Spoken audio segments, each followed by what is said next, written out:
नमस्कार दोस्तों, मैं मनीष कुमार भोज आप सभी का अपने यूट्यूब चैनल पहाड़ एजुकेशन में हार्दिक स्वागत करता हूं। दोस्तों, आशा करता हूं कि आप सभी लोग स्वस्थ होंगे और साथ ही आपकी जो आगामी एलटी की जो परीक्षा आयोजित होने जा रही है उसकी जो तैयारी है वो बहुत शानदार तरीके से आप लोग कर रहे होंगे। दोस्तों, मैं आज जो टॉपिक आप लोगों के बीच लेके उपस्थित हुआ हूँ, सहायक अध्यापक एलटी पद का जो पाठ्यक्रम दिया हुआ है भाग 1 और भाग 2 में जो विभाजित किया है। भाग 2 आपका सब्जेक्ट है, भाग 1 आपके क्या टीचिंग एप्टीट्यूड से और साथ ही आपके तर्क संबंधित जितने भी प्रश्न है। आज जो हम बात करने वाले हैं उत्तराखंड सामान्य ज्ञान पे हम बात करेंगे। आज इसका जो पहला पॉइंट है उस पहले पॉइंट को हम उठाएंगे। ठीक है, एलटी का जो पाठ्यक्रम है, ठीक है, देखिए ये एलटी भर्ती परीक्षा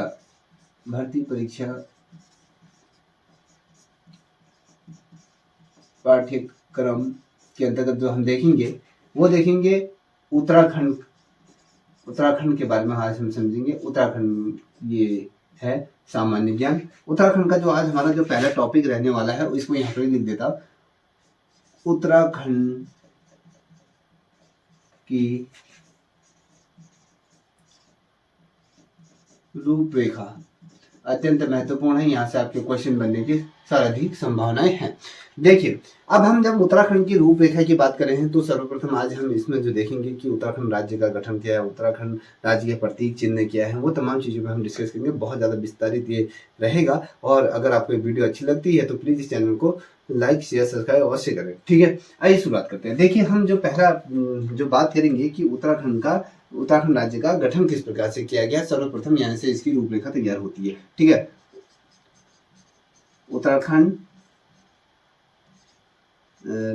राज्य का गठन की हम बात करें, थोड़ा सा इसको मैं समझा देता हूँ, आपको पता भी होगा, आप सभी को पता है कि उत्तराखंड जो राज्य है वो जो पृथक हुआ था वो आपके उत्तराखंड जो था आपके उत्तर प्रदेश से ये पृथक होकर ये उत्तराखंड राज्य का क्या हुआ, गठन हुआ था।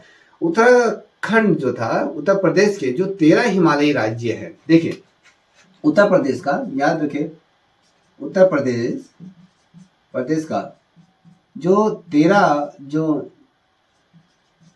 हिमालयी जो जिले थे ना, जिलों को काट कर क्या बनाया गया था, जो बनाया गया था ये क्या बनाया गया था, उत्तराखंड को बनाया गया था। याद रखिएगा, कितना कभी क्वेश्चन बन जाता है कि उत्तराखंड को उत्तर प्रदेश के कितने हिमालयी राज्यों को काटकर जिलों को काटकर बनाया गया था, तो आपको पता होना चाहिए ये 13 क्या था, जो जिलों को काटकर क्या बनाया गया था, उत्तराखंड का यह गठन किया गया था। उत्तराखंड का गठन कब हुआ था तो आप सभी को पता है 9 नवंबर 2000 को इसका क्या हुआ था, ये गठन हुआ था। ये इसकी स्थापना इस समय हुई थी।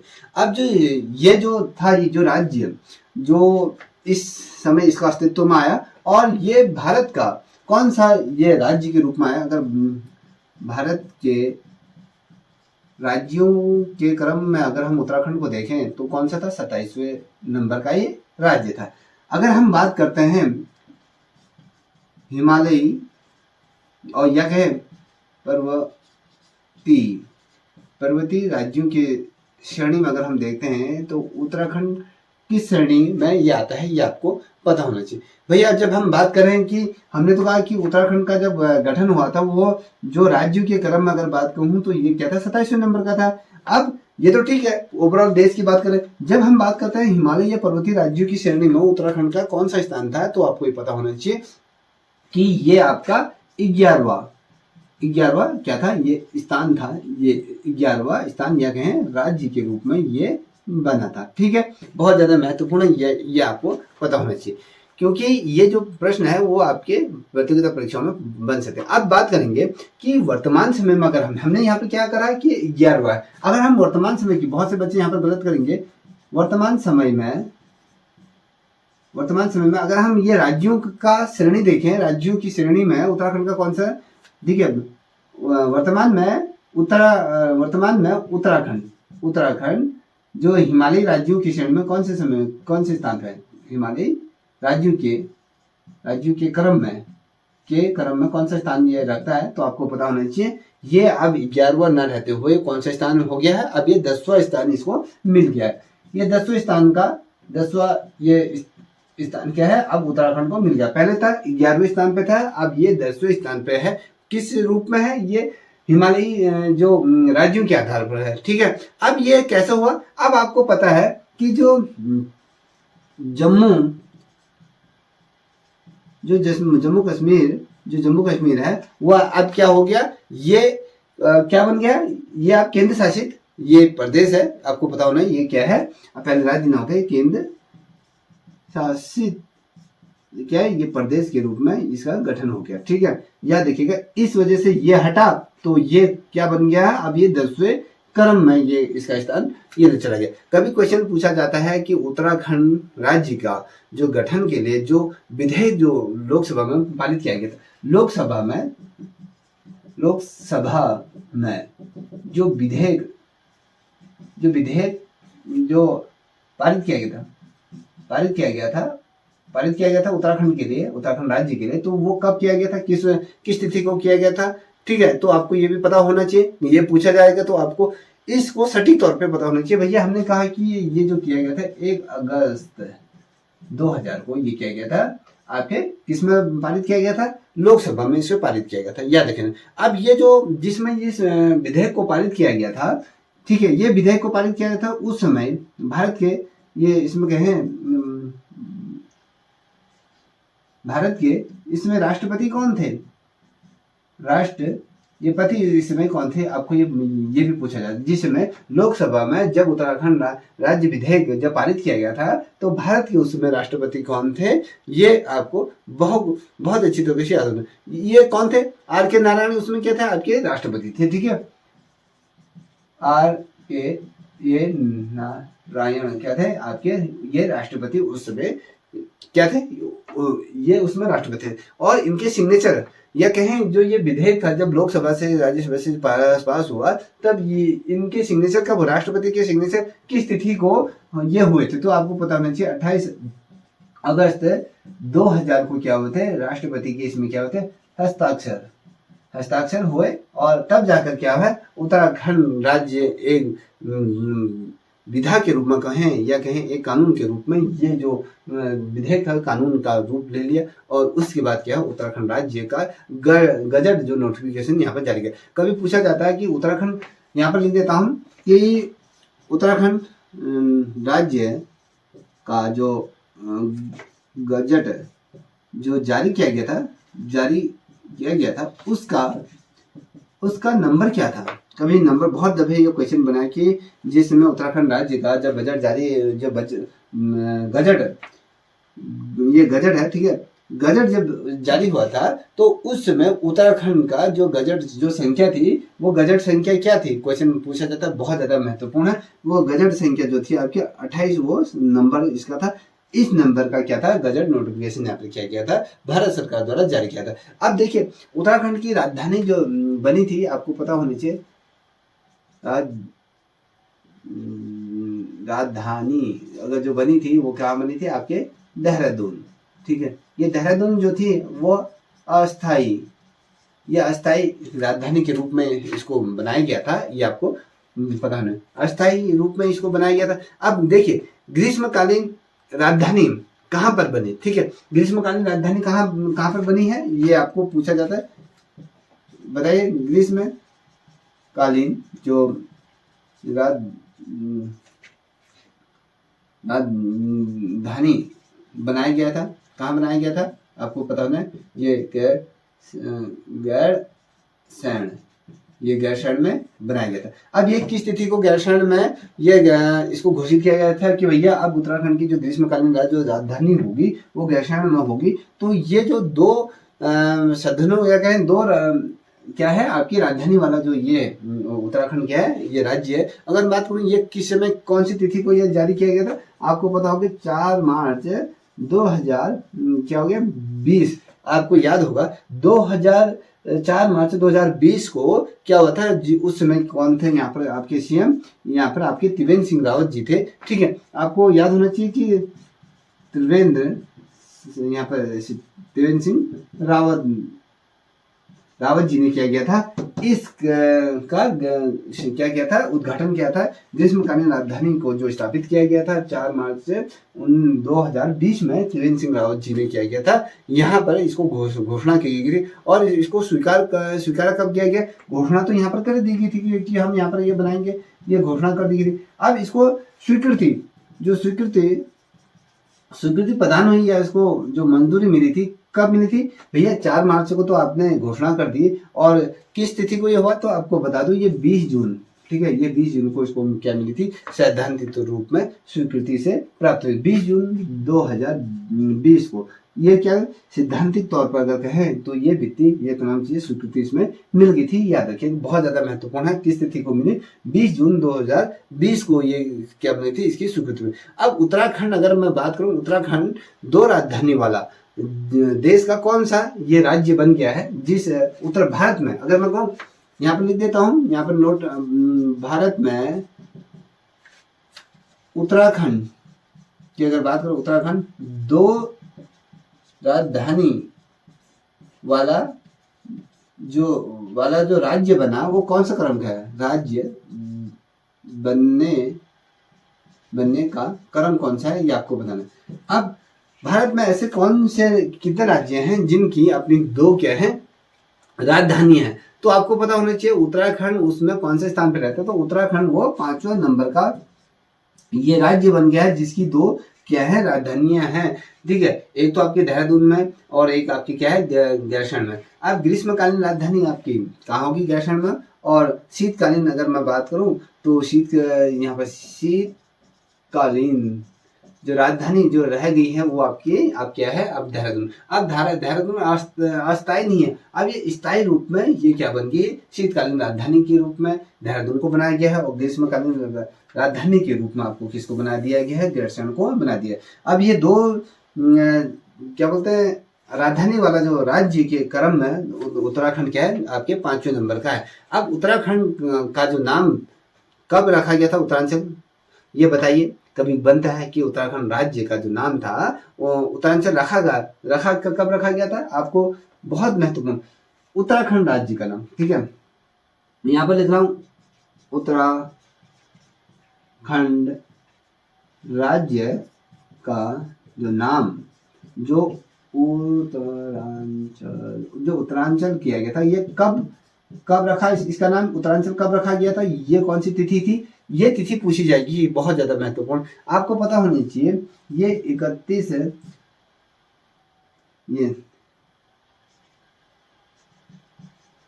दिसंबर 2000 के कब किया गया था, 6 को, याद रखिएगा।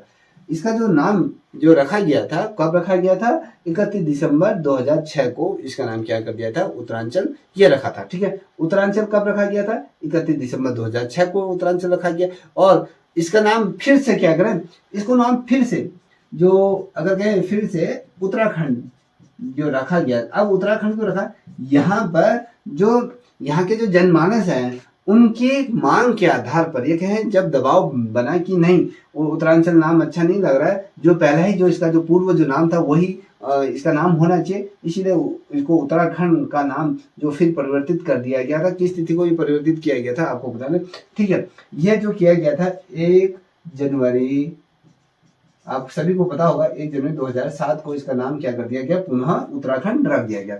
चेंज का कब हुआ, आपके जो चेंज हुआ था 31 दिसंबर 2006 को ये हुआ, 1 साल भी नहीं हुआ, इसका नाम फिर क्या कर दिया गया, चेंज कर दिया गया था, याद रखिएगा, ठीक है। 31 दिसंबर को नेम चेंज हुआ और 1 जनवरी 2007 को इसका क्या हो गया, फिर से इसका नाम जो रखा गया क्या कर दिया गया, उत्तराखंड कर दिया।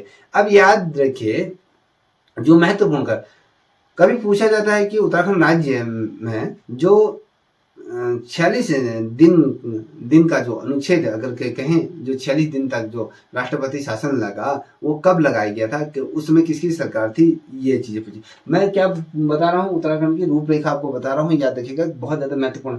कभी क्या बनेगा, जो 46 उत्तराखंड में जो 46 दिनों का जो राष्ट्रपति जो शासन लगा था वो कब लगा था, उसमें किसकी सरकार थी, ये आपको पता है। ये जो पूछा जाता है इसकी तिथि पूछी जाती है, ठीक है। जो ये लगा था आपके 27 मार्च से कहाँ तक लगा था, किसी को आता है तो कमेंट सेक्शन में लिखिए। 27 मार्च से ये क्या लगा था, तो मई 2016 तक, ठीक है, मई 2000 ये क्या था आपके 16 तक ये क्या लगा था, इसको लगा था।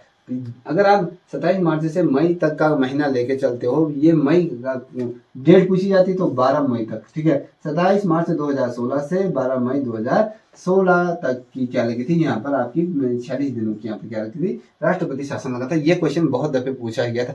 ये इस समय अगर मैं कहूँ, ये जो राष्ट्रपति शासन जब लगा था उस समय उत्तराखंड के मुख्यमंत्री के रूप में कौन थे, तो आप सभी को पता होगा कि उस समय जिसमें उत्तराखंड में ये शासन लगा था, तो उसमें जो यहाँ के मुख्यमंत्री थे वो आपके सीएम कौन थे, आपके यहाँ पर हरीश रावत क्या थे, यहाँ पर आपके सीएम थे। किस समय, जिसमें ये आपकी क्या लगी थी, यहाँ पर राष्ट्रपति शासन को घोषणा की गई थी, तो उस समय कौन थे आपके सीएम, कौन थे आपके ये हरीश रावत थे, ठीक है। ये क्वेश्चन लमसम यही क्वेश्चन बनेंगे। अब मैं बात करूंगा कि जो इसकी रूपरेखा का पहला बिंदु की अगर बात करूं, हम रूपरेखा की बात करें, जो ये उत्तराखंड का जो निर्माण की अगर हमने जो तमाम चीजें मैंने अभी आपको थोड़ा थोड़ा बताया, उसका गठन के बारे में बताया, तो इतना सफिशिएंट है। इसके बाद जब हम पढ़ेंगे उत्तराखंड, आधुनिक उत्तराखंड की जब हम पढ़ेंगे, या कहीं मध्यकालीन उत्तराखंड की जब हम पढ़ेंगे, तो उस समय ये सारी चीजें फिर से दोहराई जाएंगी।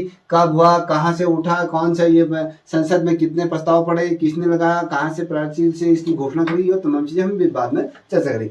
अब जो हम बात करें, इसका जो पहला पॉइंट है उत्तराखंड का राज्य चिन्ह की बात करेंगे, बहुत महत्वपूर्ण, क्योंकि यहाँ इसकी रूपरेखा है। उत्तराखंड राज्य की राज्य का क्या है, राज्य चिन्ह के बारे में बात करेंगे कि उत्तराखंड राज्य का चिन्ह क्या है। आपको पता है क्या है, अगर आपको पता होगा तो आप ये सभी लोग जानते होंगे कि भैया उत्तराखंड का लोगो दिया गया है, उसमें 3 पर्वत श्रृंखलाएं दी गई हैं, नीचे से क्या है, गंगा की जो धाराएं उसमें प्रवाहित करती हुई उसमें दिखाई दे रही हैं। कभी क्वेश्चन पूछा जाता है कि ये उत्तराखंड का जो राज्य चिन्ह को उत्तराखंड सरकार ने कब अपनाया था, ठीक है। जिस समय उत्तराखंड राज्य का गठन हुआ था, उसी समय क्या हुआ था, इस चिन्ह को भी क्या किया गया था, अपनाया गया था। नवंबर 2000 को इसमें क्या किया था, इसको स्वीकार कर लिया था, इस चिन्ह को, ठीक है। अब ये चिन्ह क्या है उत्तराखंड के, इसमें क्या दिया गया, इसमें जो दिया गया है एक गोल मुद्रा दी गई है, ठीक है। एक है गोलाकार मुद्रा, ठीक है, ये दिया गया पहला। दूसरा क्या दिया गया है इसमें याद रखिएगा, इसमें क्या है, 3 क्या है, पर्वत चोटियां, आप सभी को पता है 3 पर्वत, ठीक है। और फिर तीसरा क्या है, तीसरे में आपने देखा होगा इसमें गंगा की कितनी लहरें बनाई गई हैं, नीचे जो इसकी श्रृंखला है 3 पर्वत श्रृंखलाएं बनाई गई हैं, और उसकी जो गंगा की लहरें हैं वो कितनी है, ये 4 लहरों को इसमें क्या किया है, दर्शाया गया, 4 लहरों को इसमें दर्शाया गया है। इसके किसमें दर्शाया गया है, इसका जो चिन्ह है इसमें दर्शाया गया। अब क्वेश्चन बनता है कि भैया इसके बीच में जो स्थित जो चोटी है वो अन्य चोटियों की अपेक्षा क्या है, थोड़ा सा छोटी है। अगर हम यहाँ पर कुछ इसके जो बनाते हैं तो इस प्रकार से बनाते हैं, तो ये 3 पर्वत श्रृंखलाएं हैं, तो ये मान लीजिए 3 श्रृंखलाएं इस प्रकार से क्या है, ये 4 लहरें इसमें दर्शाई गई हैं उत्तराखंड के, ऐसे करके 4 लहरें इसमें क्या है, दर्शाई गई हैं, याद रखिएगा। अब जो बीच की जो चोटी है वो अन्य चोटियों की अपेक्षा क्या है, वो ऊंची है, और जो बीच वाली जो चोटी है उसके मध्य में क्या है, अब जो बीच का जो चोटी है इसके मध्य में क्या है, आपके ये अशोक चिन्ह को यहाँ पर क्या किया, इसको स्थापित किया गया है। ये अशोक की लाट ये यहाँ पर बनी। अब जो अशोक की लाट के नीचे अगर हम बात करें तो क्या गुदा हुआ है, क्या लिखा हुआ है उसके नीचे, तो आपको पता होना चाहिए उसके नीचे क्या लिखा है, सत्यमेव जयते लिखा है। और अगर बात करूं ये जो प्रतीक है उत्तराखंड सरकार का, ये कहाँ पर प्रयोग किया जाता है, अगर आपको कहूँ जो उत्तराखंड की जो राजकीय जो मोहरें होती हैं उन मोहरों में इसका क्या किया गया है, प्रयोग इसका किया गया। अब जब हम कहेंगे कि उत्तराखंड में जो 4 जलधाराएं दिखाई गई उसका मतलब क्या है, जो 4 जलधाराएं दिखाई गई वो बड़ी बड़ी जो नदियां हैं उनको दर्शाती है। 4 जो नहरें हैं वो बड़ी नदियों को क्या करती है, ये बड़ी नदियों को दर्शाती है, ठीक है। क्या करती हैं, जो 4 ये जो लहर है वो 4 बड़ी नदियों को क्या करे दर्शाती है। अब 4 नदियां कौन सी है आपको पता होनी चाहिए। उसमें पहली जो नदी है गंगा, पहली यमुना, ठीक है। तीसरी कौन सी है, देखिए पहली है गंगा, फिर है यमुना, फिर जाके है आपकी काली, ठीक है, काली नदी, फिर आपकी क्या है चौथी आपकी क्या है राम गंगा। ये चारों को इसमें दर्शाया गया है। आप दूसरी नदियों को मत लेके चलिएगा, आपको पता होना चाहिए इसमें गंगा दिखाएगी, यमुना दिखाएगी, काली दिखाएगी और रामगंगा नियार जो रामगंगा वो इसमें क्या है दर्शाया गया। और जो इसका आकार है ना वो किस प्रकार का आकार है, अगर क्वेश्चन पूछा जाएगा कि उत्तराखंड का जो चिन्ह है उसका आकार कैसा है, तो इसका जो आकार है, जो हीरा होता है ना, हीरा या फिर हीरे के आकार का है, ठीक है, जैसे हीरा दिखता होगा, ठीक है, हीरे के आकार के क्या है आपका उत्तराखंड का ये प्रतीक चिन्ह है। और अगर देखें ये चौकोर टाइप का ना चतुर्कोणी आकृति ये लिया है, 4 कोने इसके हैं, तो कहीं के चतुर्कोणी आकृति ये लिया हुआ है। अगर बात करें इसमें आपने देखा होगा इसमें नीली रंग की भी क्या है कहीं ना कहीं पट्टी आपको दिखने को मिलेगी। इसमें नीली जो पट्टी है वो राज्य की जो नदियां हैं उन नदियों को कहीं ना कहीं पवित्रता के रूप में दिखा दे कि उत्तराखंड राज्य की जो नदियां हैं उन नदियों में जो नीले रंग का मतलब होता है कि उत्तराखंड में शुद्ध जल का कहीं ना कहीं प्रतीक है, एकदम शुद्ध जल की अगर हम बात करते हैं ये है। आप सभी को ये भी पता होगा कि उत्तराखंड ही एक ऐसा मात्र राज्य है जो आपके भारत के अनुमान आधी से अधिक जनसंख्या को क्या करता है, यहाँ पर स्वच्छ जल ये प्रदान करता है। उत्तराखंड के जो ग्लेशियरों से निकलने वाला जो जल है वो उत्तराखंड को क्या करता है, कहीं ना कहीं शुद्धता का ये प्रतीक ये माना जाता है, इसीलिए इसको नीले रंग का दिखाया गया। और जो अशोक की जो लाट है उसकी पृष्ठभूमि क्या है अगर पूछी जाएगी, ठीक है, अशोक ये बहुत ज्यादा महत्वपूर्ण है। अशोक की लाट की पृष्ठ भूमि किस रंग की है, किस रंग की है पूछा जाता है तो आपको पता होना चाहिए ये लाल रंग की है, ठीक है, बहुत से बच्चों को पता नहीं होगा। और ये जो इसकी पृष्ठभूमि है ये है आपकी लाल रंग की जो भूमि पृष्ठ है। और ऊपर का जो भाग दर्शाया गया है, ऊपर के भाग अगर आप देखोगे इसमें लाल रंग की क्या है पृष्ठभूमि इसमें दर्शाई गई है। उत्तराखंड राज्य आंदोलन के दौरान जो शहीद हुए हैं ना उन शहीद जो हुए हैं उनके खून के कतरे को इसमें दिखाए, ठीक है, जो ये लाल रंग किसका प्रतीक है, ठीक है। अब मैं कहता हूं कि जो लाल रंग प्रतीक है ये है उत्तराखंड के वो वीर जो वीर शहीदों की ये शहीदों की क्या है रक्त को कहीं ना कहीं दर्शाता है, जिन्होंने उत्तराखंड के पृथक उत्तराखंड के राज्य के लिए मांग करी और इस मांग करने में उन्होंने क्या कर थी अपने प्राणों की जो आहुति दे दी। तो कहीं ना कहीं वो शहीद हुए जो राज्य के आंदोलनकारी हैं उन आंदोलनकारियों का कहीं ना कहीं ये प्रतीक चिन्ह के रूप में किसको माना गया है, जो लाल रंग की जो पट्टी इसमें देखने को मिलती है उसको दिखाया।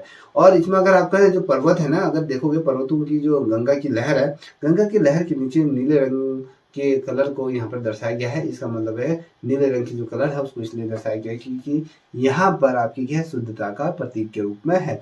पर्वतों और गंगा नदी की लहरों को क्या गया है किस कलर से दिखाया गया है। देखिए अगर कभी क्वेश्चन बनता है कि जो पर्वतों और जो नदी है गंगा नदी के जो किनारे हैं उनके नीचे कौन सा रंग को दिखाया गया है, वो नीले रंग को क्या गया दर्शाया गया है। याद रखिएगा किसको दर्शाया गया है, नीले रंग को ये दर्शाया गया है। बहुत ज्यादा महत्वपूर्ण है। आप लोगों को लग रहा होगा कि ये बोरिंग है तो हमें आता ही होगा, मगर ऐसा अपने आप में ओवर कॉन्फिडेंस कभी नहीं होना चाहिए। देखिए पहला, अब दूसरा जो है कि भैया उत्तराखंड राज्य का जो पुष्प है, ठीक है, उत्तराखंड राज्य का पुष्प की बात होती है। पुष्प कौन है आप सभी को पता होगा कि वो पुष्प का क्या नाम, उत्तराखंड का जो पुष्प है वो बहरम कमल के नाम से हम जानते हैं। बहुत दफे क्वेश्चन बहरम कमल के नाम से हम क्या हैं इसको जानते हैं। देखिए जो ये पुष्प है आप यहाँ पर देख पा रहे होंगे, तो ये पुष्प है ना, इस पुष्प की ये बहुत बड़ी खासियत है कि ये बेसिकली जो ऊंचे वाली जो हिमालयी जो क्षेत्र है उनकी जो तलहटी है या कहें शिवालिक की जो घाटियां हैं या पर्वतीय क्षेत्र की जो 12,000 स्क्वायर फीट की ऊंचाई में जो होते हैं पर्वत, उनकी यहाँ पर क्या तलहटियों में ये पाई जाती हैं बेसिकली, याद रखें। अब ये कितनी ऊंचाई में ये पाई जाती है, कभी क्वेश्चन पूछा जाता है तो आपको पता होना चाहिए 4,000 से ये 6,000 मीटर की ऊंचाई में क्या पाए जाते हैं, ये वर्म कमल पाया जाता है। ठीक है, कई दफे इसमें पूछा जाता है कि 4 से 6 दिया होगा, उसमें 8 से 10 दिया होगा, 10 से 12 दिया होगा, तो आपको सटीक पता होना चाहिए कि भैया ये 408 सॉरी इसमें 408 4800 से ये 6,000 मीटर की ऊंचाई में क्या ये पाए जाते हैं, याद रखिए। जब हम बात करते हैं कि इस पौधे का जो वैज्ञानिक नाम क्या है, क्वेश्चन बनता है यहाँ पर दिया है, मैं लिख देता हूँ, सुसुपिया करके ये नाम दिया गया है। ठीक है, बहुत महत्वपूर्ण। ठीक है, सुसूरिया करके, सुसूरिया इसका क्या है आपका अल्बर्टा करके इसका नाम है, ये इसका क्या है वैज्ञानिक नाम है। ठीक है, अब कभी क्वेश्चन पूछा जाए कि उत्तराखंड में जो ये पुष्प है, इस पुष्प की कुल कितनी प्रजातियां उत्तराखंड में पाई जाती हैं, तो इसको आपको बताओ। इसकी जो यहाँ पर क्या है 24 है प्रजातियां क्या कहते हैं उत्तराखंड में इसमें पाई जाती हैं, किसकी, आपके ब्रह्म कमल की। अब जो देखें अगर यहाँ पर तो 24 पाए जाते हैं, अगर पूरे भारत में अगर देखें तो भारत में पूरे भारत में कितने पाए जाते हैं, ये तो है आपके उत्तराखंड का। ठीक है, उत्तराखंड में ब्रह्म कमलों की जो प्रजाति है आपकी 24 है, और अगर भारत में अगर पूछा जाता है तो भारत में इनकी प्रजातियां कितनी है प्रजातियां, तो आपको बताना चाहिए यहाँ पर 61 क्या है प्रजातियां आपकी भारत में है। ठीक है, अब अगर पूछा जाता है कि पूरे विश्व में इनकी प्रजातियों की अगर संख्या की अगर बात करें तो विश्व में जो इनकी विश्व में ब्रह्म कमल की कुल प्रजाति पाई जाती है, कितनी पाई जाती है, तो ये 210 प्रजातियां कुल क्या है विश्व भर में ये पाई जाती हैं। अब क्वेश्चन पूछा जाएगा कि भैया ये किस कुल का ये क्या है पुष्प है, तो ये एस्टेरिस करके एस्टेरिस कुल का क्या है ये पौधा इसको माना जाता है, याद रखिएगा। और इसका जो नाम रखा गया है एस्टेरिस करके, जो ये इसका वैज्ञानिक कुल का जो नाम रखा गया आपको याद होना चाहिए। ये जीव वैज्ञानिक हैं या कहें वनस्पति वैज्ञानिक जो रहे आपके, वो स्वीडन के ये वैज्ञानिक थे, इनके नाम पर इसका क्या रखा था, इस कुल को या कहें इस पुष्प का ये नाम रखा गया। जो इनका जो नाम था, जो स्वीडन के जो वैज्ञानिक थे, कौन था उनका, डी सोरिया करके इनका नाम था, इनके नाम पे क्या रखा गया था, इस पुष्प का नाम रखा गया। तो ये आपको पता होना चाहिए, बहुत ज्यादा महत्वपूर्ण। देखिए कभी पूछा जाता है कि जो ये पुष्प है, इस पुष्प को स्थानीय भाषा में किस नाम से जाना जाता है, स्थानीय भाषा में क्या कहा जाता है, तो आपको पता होना क्या बोला जाता है, पद्म, कौल पद्म के नाम से इसको जाना था। ठीक है, कौल पद्म के नाम से क्या जाना जाता है, आपके इस पुष्प को जाना जाता है, किसको, आपका जो ब्रह्म कमल है, इस पुष्प को स्थानीय जो नाम दिया जाता है वो कौल पद्म के नाम से इसे जाना है। और महाभारत में भी की अगर बात करें तो इस जो वन पर्व है ना, उसमें भी इस पुष्प का कहीं ना कहीं जिक्र है। अब महाभारत का एक वन पर्व है, उस वन पर्व में भी इस पुष्प को क्या कहते सौंदर्य या सुगंधित पुष्प के रूप में इसको जाना जाता है। कभी क्वेश्चन पूछा जाता है कि महाभारत में इस पुष्प को किस पुष्प के रूप में संज्ञा दी गई है, तो सुगंधित पुष्प के रूप में, जो बहुत ज्यादा खुशबूदार होता है, उस पुष्प के नाम पे इसको क्या दी गई, संज्ञा दी गई है, याद रखना।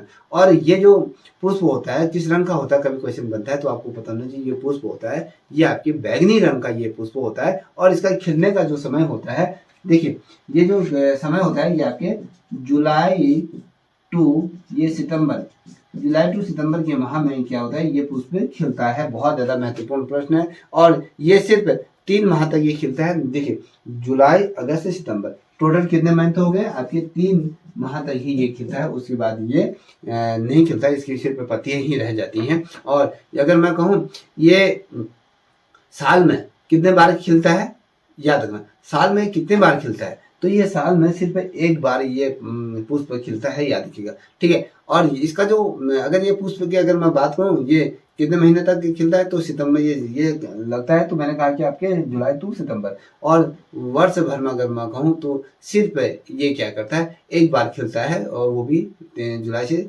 सितंबर तक के 3 माह तक ये खिलता है, तो वर्ष में एक ही बार खिलता है। और ओवरऑल ये क्या होता है, पत्तियां ही इसमें रहती हैं, ठीक है। ये नहीं कि भैया ये साल भर खिलता रहता है, ऐसा नहीं, सिर्फ ये जुलाई टू सितंबर के महीने में खिलता है, 3 महीने तक ये खिलता है, और वर्ष में एक बार खिलता है, याद रखिएगा, एक ही बार खिलता है, ये 3 महीनों में ही खिलता है। और अगर हम बात करें कि ये जो पुष्प है इसे रात्रि का क्या माना जाता है, शुभ इसको माना जाता है। अगर ये जब ये खिलता है, एक बार जब खिलता है, वह भी क्या करता है, रात्रि में इसको क्या माना जाता है, अगर आप देखते हो तो इसे बहुत ज्यादा शुभ माना जाता है, ठीक है। और अगर मैं कहूँ इसके अलग अलग स्थानों में भी क्या बोलते हैं, इसका नाम अलग अलग तरीके से जाना जाता है। उत्तराखंड में मैंने कहा स्थानीय भाषा में इसको कौल पद्म के नाम से जाना जाता है। उत्तराखंड में भ्रम कमल के बाद इसे क्या कहते हैं, जैसे कश्मीर में हमने कहा उत्तराखंड राज्य में इसको किस नाम से भ्रम कमल के नाम से जाना जाता है, और स्थानीय भाषा में कौल पद्म के नाम से जाना जाता है। अगर हम देखें जो कश्मीर में गल गल करके नाम, ये कश्मीर में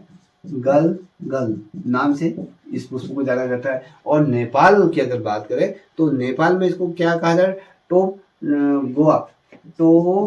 गोल कहा जाता है, इसको याद रखिएगा, ठीक है। टोप क्या है, टोप गोला करके इसको कहा जाता है। और इसमें जो महत्वपूर्ण चीजें हैं, ये जिस समय ये खिलता है ना, उस समय जहाँ पर जिस वातावरण में अगर कहें जिस समय ये खिलता है, अगर मान लीजिए ये जुलाई टू सितंबर में खिलता है, जिस स्थान पर ये खिल रहा है वहाँ का जो वातावरण है वो बहुत ही ज्यादा क्या है, सुगंधित हो जाता है। आपने देखा होगा कि कहीं आप कभी किसी रास्ते से गुजरते होंगे तो वो वाला जो क्षेत्र होता है जहाँ पर अगर पुष्प खिलाए, तो वो वाला जो क्षेत्र होता है कहीं ना कहीं पूरा खुशबूदार, वो कहें या सुगंधित वो क्षेत्र रहता है, बहुत अच्छी खुशबू आती है। तो कहने का मतलब है ये वाला जो पुष्प है वो भी क्या करता है, पूरा महकता रहता है, ठीक है। और अगर देखें हमारा जो पड़ोसी जो राज्य है हिमाचल, तो उसे इसे ना दूधा फल का, इसको दूधा फल करके नाम से जाना जाता है। ये इसको दूधा फल के नाम से जाना, हमारा कौन सा हिमाचल में इसको क्या कहा जाता है, क्वेश्चन पूछा जाता है हिमाचल में इसे क्या कहा जाता है, हिमाचल में इस पुष्प को किस नाम से जाना जाता है, इसको क्या कहते हैं, दूधा फूल करके, दूधा फूल करके इसको जाना जाता है। याद रखिएगा दूधा फूल के नाम से किसको जाना जाता है, कभी क्वेश्चन पूछा जाता है, ये आपको दूधा फूल या फिर यहाँ फूल नहीं फल, दूधा फल के नाम से, दूधा फूल के नाम से इसे जाना जाता है, ठीक है।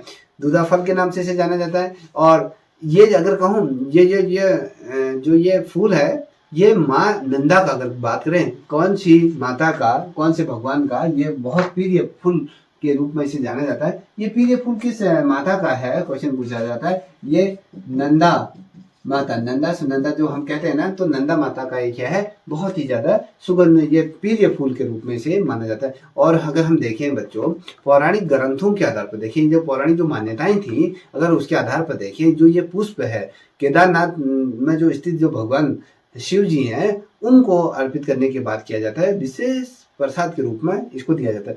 अगर कभी आप लोग केदारनाथ गए होंगे तो ये पुष्प क्या होता है, बेसिकली पौराणिक कथाओं के आधार पर आज भी क्या करता है, ये आपके केदारनाथ में शिव जी को ये चढ़ता है। और जब शिव जी को चढ़ने के बाद क्या किया जाता है, इसको प्रसाद के रूप में वितरित किया जाए। क्वेश्चन क्या बनता है, उत्तराखंड में वह कौन सा पुष्प है जिसे प्रसाद के रूप में वितरित किया जाता है, वो आपके कोई और नहीं है, ब्रह्म कमल को क्या कहते हैं, प्रसाद के रूप में इसको बांटा जाता है, याद रखिएगा। बहुत ही ज्यादा महत्वपूर्ण प्रश्न। अब जब हम बात करेंगे कि उत्तराखंड का वृक्ष के बारे में बात करेंगे, ठीक है।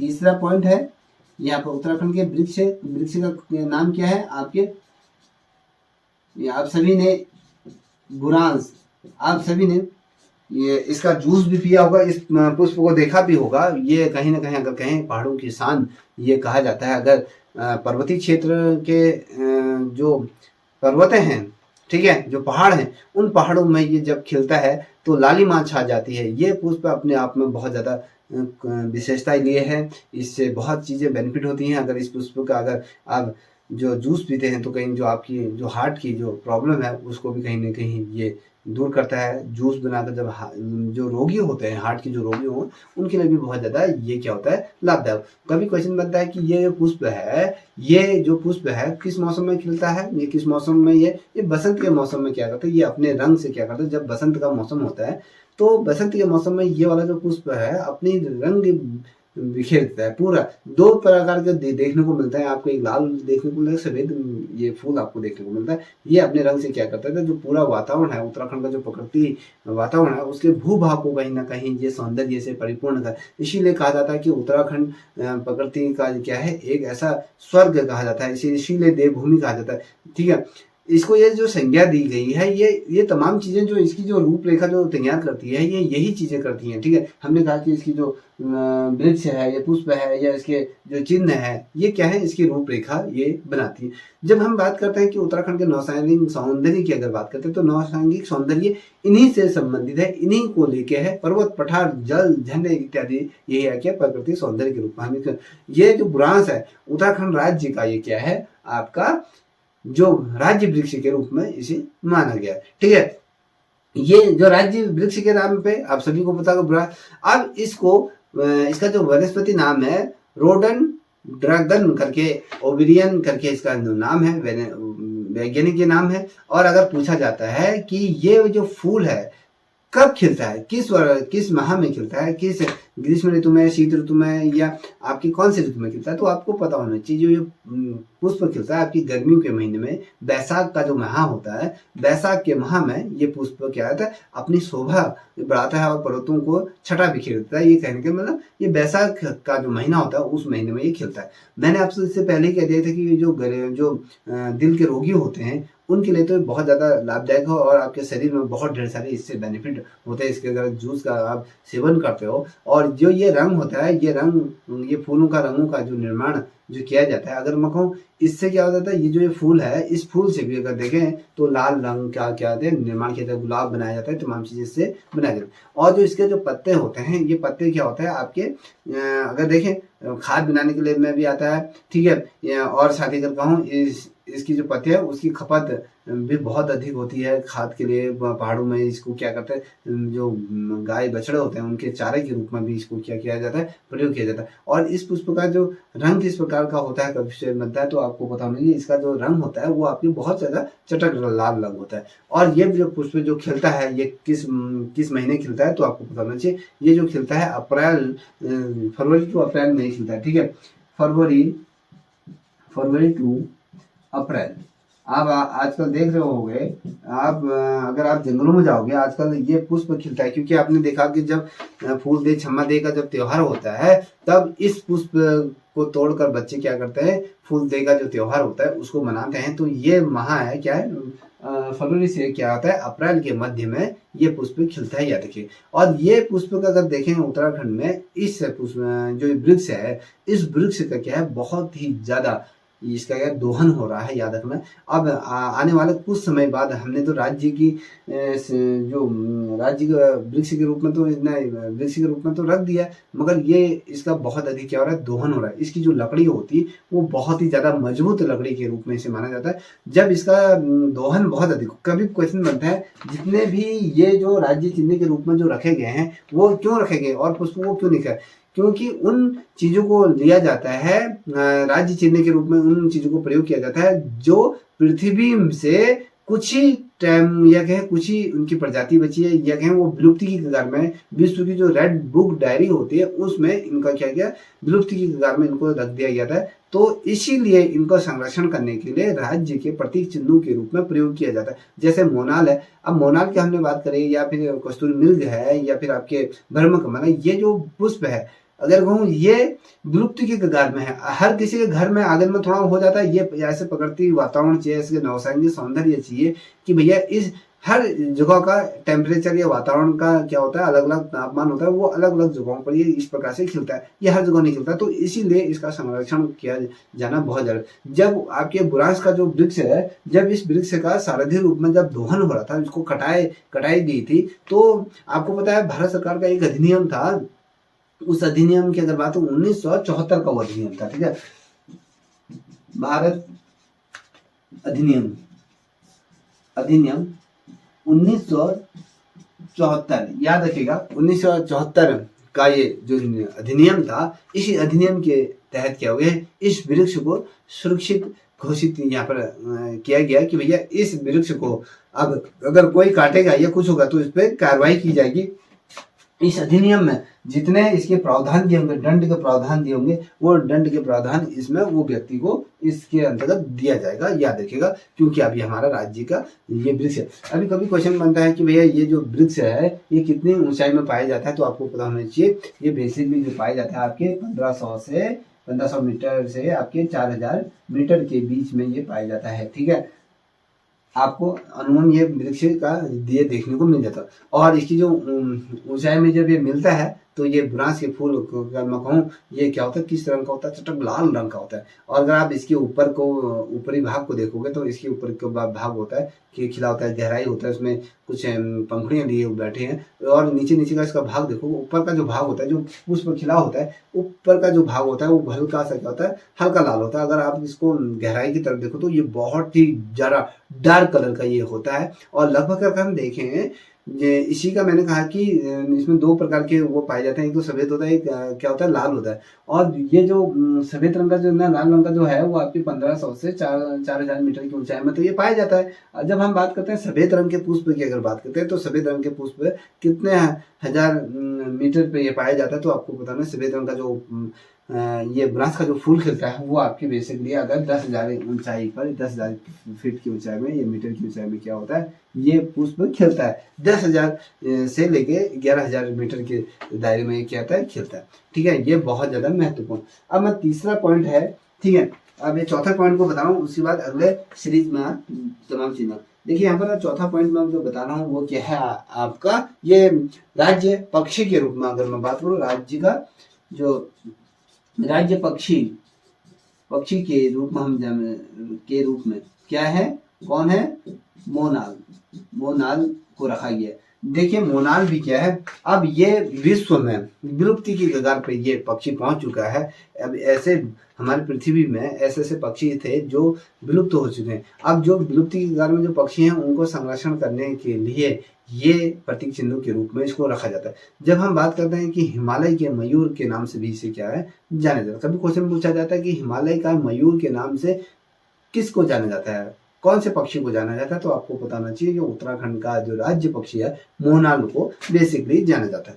अब अगर मैं कहूँ कि इसका वैज्ञानिक नाम क्या है, ये लोफोफोरस इस इम्पिंजेन करके इनका नाम है, तो इसका क्या है वैज्ञानिक नाम।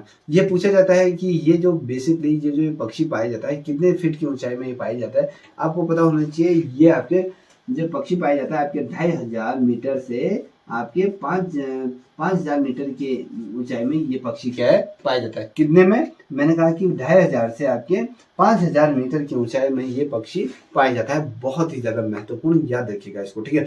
जब मैं कहता हूँ कि जो ये पक्षी है ये मादा होती है या नर होता है, तो इसमें सिर्फ अगर मैं बात करूं इसमें क्या होता है, मोनाल क्या है, एक मादा पक्षी के रूप में हम इसको जानते हैं। ये इसमें क्या है, ये पुरुष नहीं है, ये याद रखिएगा, ये मादा पक्षी है, ठीक है। मोनाल क्या है, आपके मादा पक्षी के रूप में हम इसको जानते हैं। और जबकि जो भी अगर देखें तो आपने देखा होगा, जबकि इसकी तरह दिखने वाला क्या होता है, एक पक्षी होता है डरिया, इसको क्या कहते हैं, डरिया करके कुछ ऐसी एक नाम है, उसको थोड़ा सा सर्च कर लीजिएगा, ठीक है। या फिर वो है डफिया, ये है नाम, ठीक है। ये जो नाम है, इस जो डफिया नाम का जो पक्षी होता है वो क्या होता है, नर पक्षी के रूप में जाना जाता है। मोनाल की अगर हम बात करते हैं, मोनाल क्या है, आपकी मादा पक्षी है। और क्या है, डफिया, ठीक है। डफिया जो होता है वो नर होता है, नर पक्षी के रूप में जानते हैं। अब कभी क्वेश्चन पूछा है नर पक्षी कौन होता है मोनाल के विपरीत, वो होता है डफिया। ये क्या है, आपका नर है, और मोनाल क्या है, मादा पक्षी के रूप में हम इसको जानते हैं, ये होता है। ठीक है, नर को किस रूप में देखते हैं, हम आपके डफिया करके यह, और ये जो पक्षी है, जैसे उत्तराखंड का ये क्या है, राज्य पक्षी के रूप में अगर हम नेपाल का अगर देखें तो नेपाल का क्या है, राष्ट्र पक्षी के रूप में है ये। जैसे हमारा मोर है उस प्रकार से वहाँ का क्या है, ये मोरनाल क्या है, आपके राष्ट्र पक्षी के रूप में वहाँ पर जाना जाता है। क्योंकि ये पिथौरागढ़ के क्षेत्र के अगर आप देखोगे, नेपाल से जुड़ा हुआ जो तिब्बत का ये क्षेत्र है, वहाँ पर ये पाया जाता है बेसिकली। ठीक है, अगर कभी आप केदारनाथ के उसमें भी कहीं ना कहीं ये देखने को मिलता है। बेसिकली अगर आप देखोगे जो ये है हिमालय की, जैसे नीलगिरी का पर्वत है, और उत्तर प्रदेश में दतिया का क्षेत्र हो गया, नेपाल की अगर बात करूँ, नेपाल में डांग करके, भूटान में बुक करके, और सिक्किम में अगर देखें चाम दोंगा करका है, ये अलग अलग नाम से इसको पुकारा जाता है, अलग अलग क्षेत्रों में ये पाया जाता है। ठीक है, अगर मैं बात करूं कि भैया मैंने कहा कि ये आपका क्या है, नेपाल का भी क्या है, ये राष्ट्रीय पक्षी की है रूप में जाना जाता है। और हम बात करते हैं कि भैया इसे याद लिख लीजिए कि इसका जो प्रिय आहार क्या होता है, इसका जो प्रिय आहार होता है वो आपके आलू होता है, या फिर ये कीड़े मकोड़े खाता है। इसका बहुत ज्यादा प्रिय आहार के रूप में आ जाता है। कभी क्वेश्चन मैंने कहा कि भैया इसको अलग अलग राज्यों में, अलग अलग प्रदेशों में अलग अलग नाम से इसे जाना जाता है, याद रखिएगा। ठीक है, जब मैंने कहा कि नेपाल में, हमने नेपाल का भी पक्षी के रूप में किसको जाना, मोनाल को। अब नेपाल में इसको मोनाल नहीं कहा है, डंग, इसको क्या है, डंगन करके, इसका ड्रैगन करके इसको, ये ऐसे डगन करके इसको जाना पूछा जाता है। और अगर भूटान में इसको किस नाम से, बुक करके इसको जाना जाता है। सिक्किम में चाम दोगा करके इसको जाना जाता है, और उत्तर प्रदेश में कहूँ दतिया करके इस पक्षी को जाना जाता है। और हिमाचल में अगर इस पक्षी को किस नाम से जाना जाता है तो नील गुरु करके नाम से जाना। कभी क्वेश्चन पूछा जाता है कि नील गुरु को किस नाम से जाना जाता है, नील गुरु किस पक्षी का नाम है, तो आपको पता होना चाहिए ये है आपका मोनाल का ही नाम है, इसको हिमाचल में ये पुकारा जाए। और अगर देखोगे इस पक्षी की, अगर हम पूंछ की बात करें तो इस पक्षी की जो पूंछ होती है वो किस रंग की होती है, कभी क्वेश्चन पूछा जाता है तो इसकी जो पूंछ होती है वो आपके हरे रंग की इसकी क्या होती है, पूंछ होती है। और नर के सिर पर क्या होता है, जो सर पर जो सिर होता है ना उसका, देखा वो क्या था, मोर की तरह क्या होता है, इसमें नारंगी कलगी इसमें होगी। जैसे मुर्गे की भी आपने कलगी देखी होगी, तो अगर आप याद रखिएगा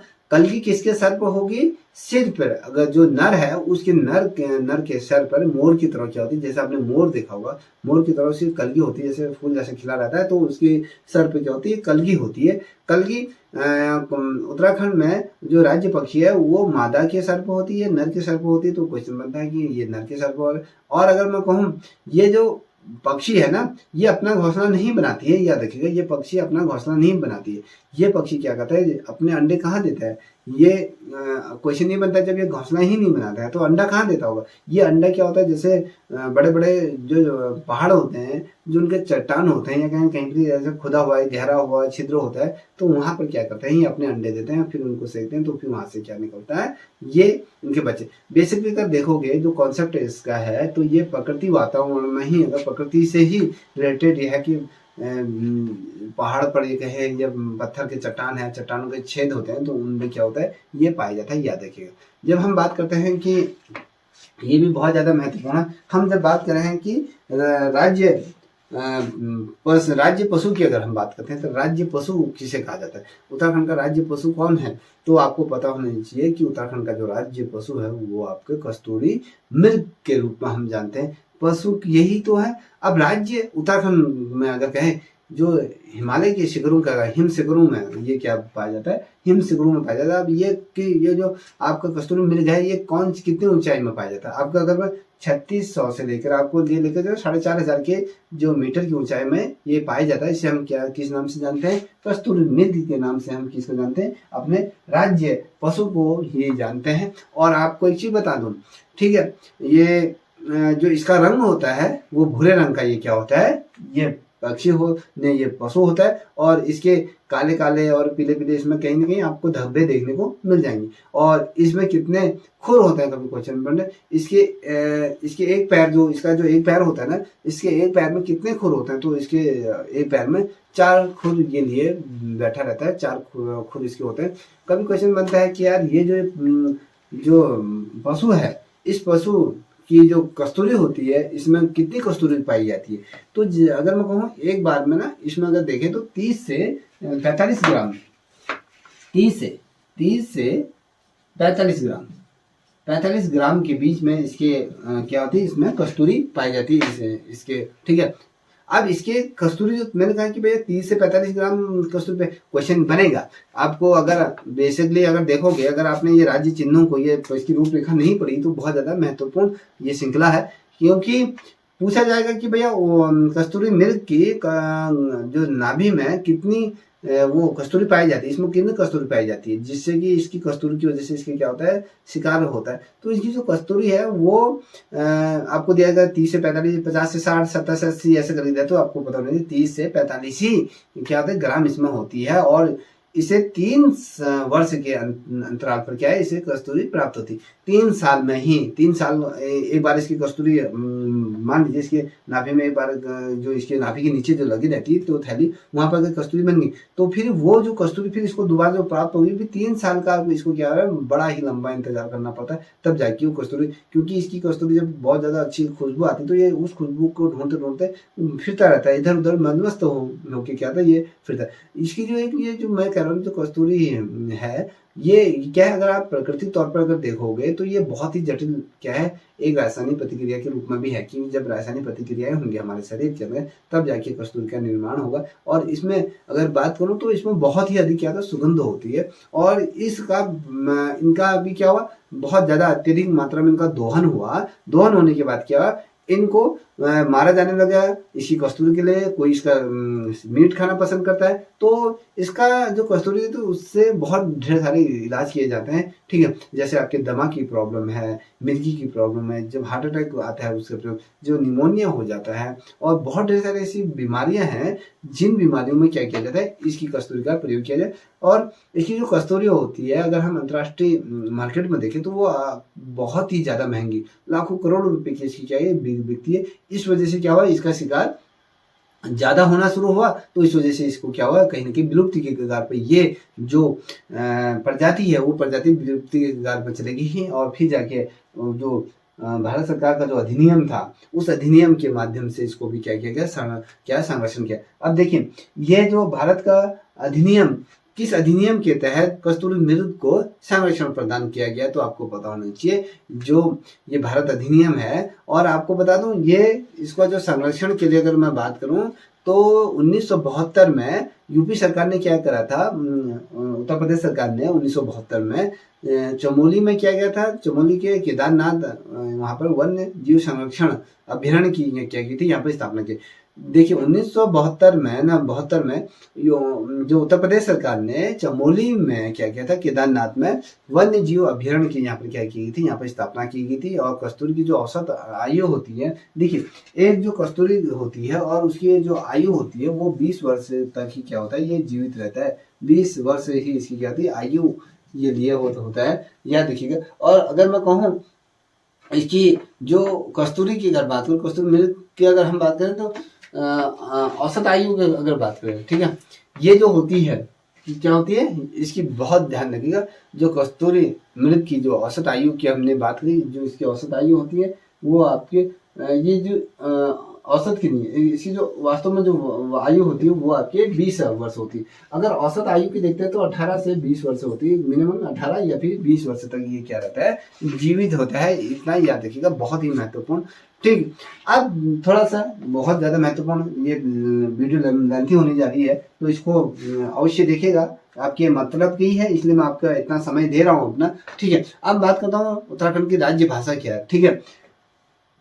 उत्तराखंड की राज्य भाषा, अब हम राज्य भाषा की अगर हम बात करते हैं तो क्या है, आप सभी को पता है कि उत्तराखंड की जो प्रथम राज्य भाषा जो है वो आपको हिंदी के रूप में रखा गया है। और द्वितीय भाषा की अगर बात करें तो कहीं की द्वितीय भाषा का जो दर्जा मिला है वो क्या मिला है, संस्कृत को मिला है।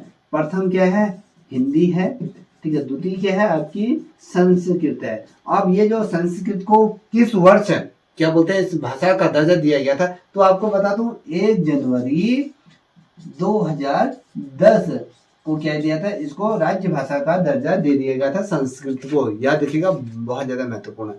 ठीक है, अब इसके बाद जो हम कल पढ़ेंगे कि उत्तराखंड की जो बटरफ्लाई है उसके बारे में हम चर्चा करेंगे। उत्तराखंड का नृत्य है, फल है, ये तमाम चीजों के बारे में हम कल पढ़ेंगे। क्योंकि ये वीडियो लेंथी हो जाएगी तो आप लोग बोर हो जाओगे। तो आज तक का लिए यहीं तक। तो निश्चित रूप में यहाँ से क्वेश्चन बनेंगे। यदि आपको ये वीडियो पसंद आई होगी तो प्लीज इस चैनल को भी आप लाइक शेयर सब्सक्राइब अवश्य करें। इसी प्रकार से हम उत्तराखंड का जो सामान्य ज्ञान है उस पर ये सीरीज हमने प्रारंभ की है। अंततः इसका हम अंत भी हम ही करेंगे। तब तक इतना ही। जय हिंद, जय भारत, जय उत्तराखंड।